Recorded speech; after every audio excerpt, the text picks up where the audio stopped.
For over a century, European experts stood inside a city built entirely from stacked granite, without a single drop of mortar, and swore it was impossible for Africans to have made it. They were wrong. But it took 90 years, a banned archaeologist, and the collapse of an empire before anyone admitted it.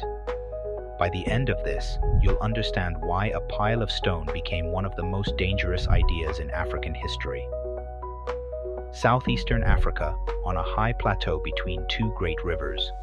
Around the 11th century, the ancestors of the Shona people began raising walls of cut granite, stacked so precisely they needed no mortar to stand. Over the next 400 years, the city grew into something staggering. A royal enclosure, a conical tower rising 10 meters into the sky. Miles of curved stone walls carved to fit together like a puzzle no one had solved before or since. At its height, Great Zimbabwe held close to 20,000 people. It anchored trade routes that stretched to the Indian Ocean, pulling in Persian pottery, Chinese porcelain, and Arab glass beads. This was not an isolated village. This was a capital. By around 1450, it was abandoned, likely from overpopulation and dwindling resources. The city sat empty. The walls stayed standing. In 1531, a Portuguese army captain named Vicente Pegado became one of the first Europeans to describe the ruins in writing. He called it a fortress of stone, held together without mortar, unlike anything the local people could explain to him. From the very first report, Europeans framed the city as a riddle rather than a legacy. That framing would harden into policy. Before I tell you what the colonial government actually did about it, take a guess. Who did European explorers first credit with building Great Zimbabwe? Drop your guess in the comments. The real answer is stranger than you think. In 1871, a German explorer named Karl Mauch arrived at the ruins. He noticed a piece of wood in one of the structures and decided it smelled like cedar, a wood he associated with the Middle East. From that single observation, he built an entire theory. He announced the city had been built by the Phoenicians, or possibly by the Queen of Sheba herself, sent to guard King Solomon's gold. There was no evidence. There was a smell. But the theory spread like fire through European society because it solved a problem for them. If Great Zimbabwe was built by outsiders, then colonial powers moving into the region weren't stealing land from a civilization. They were simply reclaiming a lost outpost of the ancient world. And then it got worse. In 1891, a British archaeologist named James Theodore Bent arrived to dig. Within 2 weeks, he had torn through the conical tower, destroying the layered soil that would have told later archaeologists exactly how old the site was and who built it. He threw away artifacts he considered insignificant, including Persian and Arab trade beads that could have proven long-distance African trade networks existed centuries before European contact. Bent concluded the builders were related to the Phoenicians. Like Mauch before him, he insisted local Africans could not have built it. Here is where it gets strange. The evidence was already pointing the other way, and some of the people digging it up knew that. In 1905, an archaeologist named David Randall McIver conducted a careful excavation and reached a conclusion that shocked the colonial establishment. The ruins, he said, were unquestionably African in every detail. No Phoenicians, no Queen of Sheba, just the skilled hands of the people who already lived there. The government of Rhodesia's response was not to investigate further. It was to ban him. For the next several decades, the official position hardened rather than softened. In the 1920s, an archaeologist named Gertrude Caton Thompson conducted her own dig and confirmed Randall McIver's findings almost exactly. Indigenous Africans built Great Zimbabwe, but even she couldn't fully escape the prejudice of her era, describing the site as the product of an infantile mind belonging to a subjugated society. The evidence was accepted, the respect was not. What I'm about to tell you next explains why this denial didn't stay in the past. It went on for another 50 years, backed by an actual government policy. Stay with me. Rhodesia's government did not treat archaeology as a neutral science.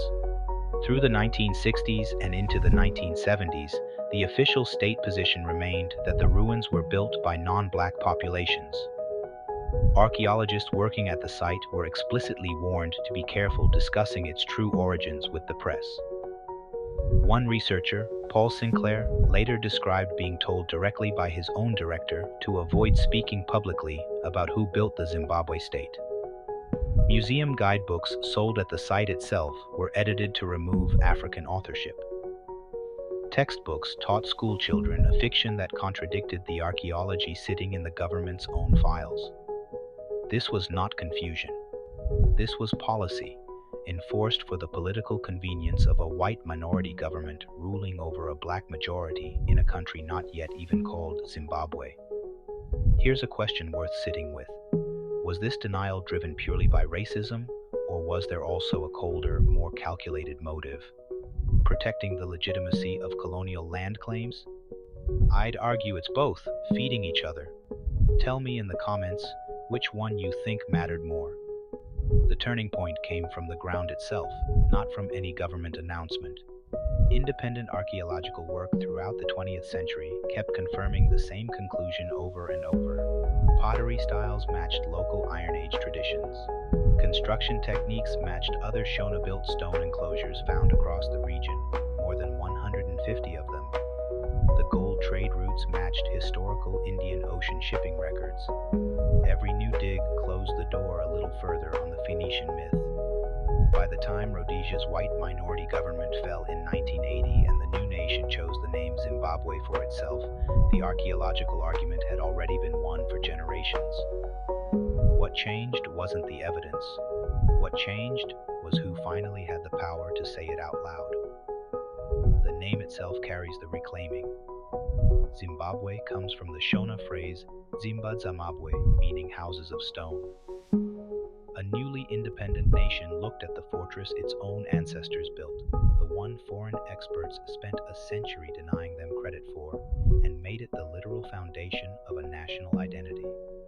The Zimbabwe bird, a soapstone carving found among the ruins, now sits on the national flag, the currency, and the coat of arms. 8 of these birds were unearthed at the site, believed to represent royal or spiritual authority. They are one of the only physical objects from the ruins that colonial excavators didn't manage to sell off or destroy, and that's the part that stings the most, because the denial didn't just cost Great Zimbabwe its rightful place in history books, it cost the site pieces of itself. Decades of uncontrolled excavation by treasure hunters and amateur archaeologists, operating with little oversight under colonial rule, stripped gold objects from the walls and destroyed pottery and Iron Age tools that could have answered questions we still can't answer today. Some of what Bent threw away in 1891 is simply gone. No amount of modern technology can bring it back. We know who built Great Zimbabwe. We will likely never fully know everything that was lost proving it. Today, the ruins stand as a UNESCO World Heritage Site, visited by people from around the world who now come specifically because of what it represents. Not a mystery, not a riddle for outsiders to solve. A monument built by a sophisticated, wealthy, trade-connected African civilization that colonial powers spent 100 years trying to write out of its own story.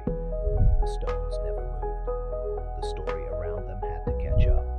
What you just watched is one piece of a much larger pattern.